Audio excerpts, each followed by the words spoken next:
today we'll be talking about the interval of convergence and the radius of convergence. So these are both applied during when you have a power series. So the interval of convergence is basically the interval of x values in a power series that converges. So an example of that would be -1 less than or equal to x, which is less than or equal to 1. So you might be noticing there is an equal sign over here. This is just an example of a power series, but that basically means that the series converges on -1, and it converges in all the values of x in between this. But since there's no equal sign over here, it means that it diverges from the value 1 and on. So the interval does not include 1. Now to go into the radius of convergence, it's a positive number or infinity to a given power series. That series converges for every number whose absolute value is less than the value of the radius of convergence.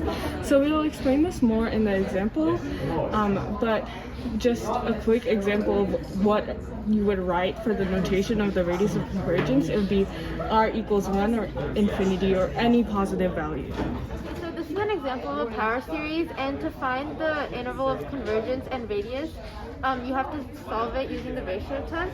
So we would set this from limit n to infinity absolute value, and to solve for the ratio test, you would do x minus 4 to the power of n plus 1 over x minus 4 to the power of n times 9 to the power of n over 9 to the power of n plus 1 times n over n plus 1. And when you solve this, a lot of the stuff cancels out, so this would just become x minus 4. This would become 1 over 9, and this we can't really solve right now. And that becomes 1 over 9 absolute value of x minus 4 and limit of whatever's on the right side left, and that's n over n plus 1. And this is just 1. So when this side is 1, that means that our radius of convergence, you just multiply 1 over 9 on the other side, so it becomes 9. And so the interval of convergence would be x minus 4. And since the radius is 9, -9. So to solve for x, you add 4 on both sides, so it becomes -5, 13. And now you have to check for if these converge or diverge. Okay, just to clarify, it's -9 to 9 because it's the absolute value of x minus 4. So for the interval, it would be from -9 to 13. Okay, so we found the interval of convergence endpoints, so -5 and 13, and we found the radius of convergence, which is 9. So now we need to check the endpoints because, as I stated before, this might include -5, but it might not include -5. So that's what we will be checking. So first we're going to do x equals -5, and we're going to plug this in to the series. So -5 minus 4n over 9n times n. So that will ultimately be -9n 9n times n, and this will be, when you separate it, -1n over n. So you might recognize this series. This is the alternating harmonic series. It might not always be in a pattern series. So if it's not in a pattern series, then you would use one of the convergence 5 in the interval of convergence. Now to check 13.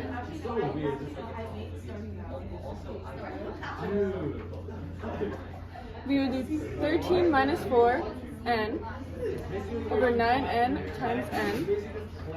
When you simplify, that turns into 9n over 9n times n, which is 1 over n. Conveniently, again, this is just the harmonic series, which is a series we should know which diverges. But again, it will not always be in a pattern series. It might be something like 9n over n. In that case, you would have to use the convergence test that you know. So since this diverges and this converges, that means it includes -5 in the interval, but it does not include 13. So the actual interval of convergence would be -5 is less than or equal to x, which is less than or equal to 13, and then the radius is 9. Sometimes the radius of convergence of a power series isn't always a positive number. Sometimes it's infinity. So to solve, to see what the interval of convergence for that scenario would be, we have to use a ratio test again. So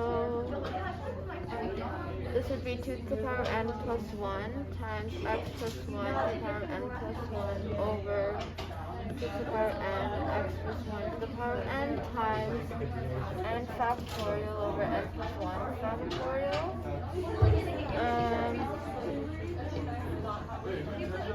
So for this situation, this would simplify to 2 times x plus 1. And with the factorials, it would just become n factorial over n plus 1 times n factorial. So that would just ultimately become n1 times n plus 1.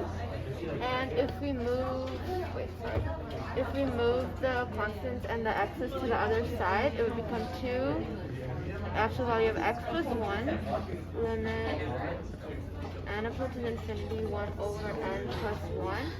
And since this would approach 0, the radius of convergence would be infinity, and the interval of convergence would be negative.